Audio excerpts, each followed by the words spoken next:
খিদিরপুরে মাল বোঝাই গাড়ির ধাক্কায় মৃত্যু হলো এক বাইক আরোহীর। দাঁড়িয়ে থাকা খালি অটোতে ধাক্কা মেরে ফুটপাথে উঠে যায় মাল বোঝাই গাড়িটি, আর সেই সময় একটি বাইকেও ধাক্কা মারে গাড়ি। গুরুতর আহত বাইক চালককে এসএসকেএম হাসপাতালে নিয়ে গেলে মৃত বলে ঘোষণা করা হয়। দুর্ঘটনার জেরে বেশ কিছুক্ষণ যানজট তৈরি হয় এলাকায়।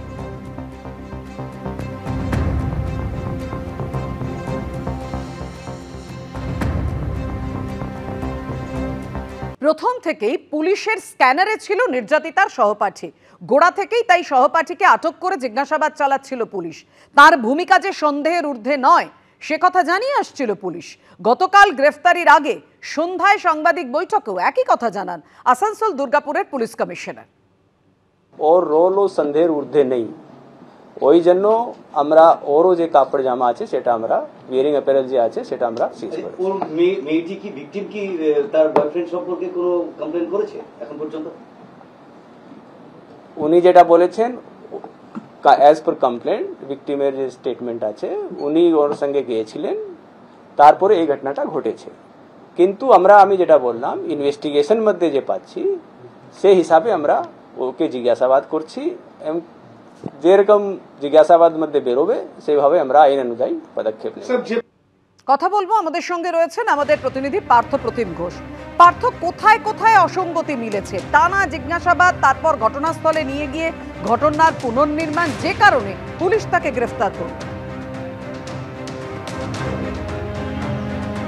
দেখো, পুলিশের তরফ থেকে যে বিষয়টা বলা হচ্ছে যে গোটা ঘটনা ঘটার পরবর্তীকালে বেশ কয়েকটা জায়গায় তার যখন সহপাঠীকে জিজ্ঞাসাবাদ করছিলেন তদন্তকারীরা, সেই জায়গায় কিছু জায়গায় অসঙ্গতি, যেমন একজন তার বন্ধু সহপাঠী সে বিপদের মধ্যে রয়েছে, তাকে ফেলে চলে এলো, কাউকে কিছু জানানো না, এই সমস্ত বিষয়গুলি তো রয়েছে। পাশাপাশি নির্যাতিতা গতকালকে যে স্টেটমেন্ট দিয়েছে, গোপন জলমন দিয়েছে, অন্যদিকে কিন্তু পুলিশের কাছে যে স্টেটমেন্ট দিয়েছে সেক্ষেত্রে কিন্তু যে বিষয়টা পুলিশ সূত্রে দাবি করা হচ্ছে সেক্ষেত্রে বেশ কিছু এভিডেন্স তারা পেয়েছে এবং সেই এভিডেন্সের উপর ভিত্তি করেই ওয়াসিফ আলী নির্যাতিতা সহপাঠীকে গ্রেপ্তার করা হয়েছে।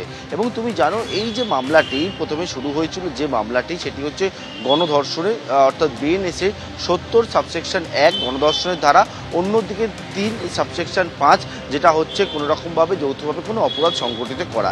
এর পাশাপাশি গতকালকে পুলিশের তরফ থেকে যে বিষয়টা জানানো হয়েছে যে আরও বেশ কিছু বিষয় ছিল, যেমন মোবাইল ফোন কেড়ে নেওয়া, টাকার দাবি করা এবং সেই জন্য কিন্তু ছিনতাই, এছাড়া হচ্ছে যে তোলাবাজি সহ আরও বেশ কয়েকটি ধারা বা 3টি ধারা সেটাও কিন্তু যুক্ত করা হয়েছে। পরবর্তীকালে আজকে ওয়াসিফকে আদালতে পেশ করবে এবং পুলিশ সূত্রে এখনও পর্যন্ত জানতে পারছি ওয়াসিফ আলীকে নিজেদের কাস্টাডিতে চেয়ে আবেদন জানাবে পুলিশ এবং এক্ষেত্রে কিন্তু তার ভূমিকা প্রথম থেকেই যে স্ক্যানারের মধ্যে ছিল এবং তথ্য প্রমাণ পাওয়ার পরবর্তীকালে তাই গ্রেপ্তার করা হয়েছে এবং এরপরে তাকে জিজ্ঞাসাবাদ করে এই ঘটনায় আরও বিস্তারিত তথ্য জানার চেষ্টা করবেন তদন্তকারী আধিকারিকরা। পাপিয়া, ধন্যবাদ তোমায় পার্থ।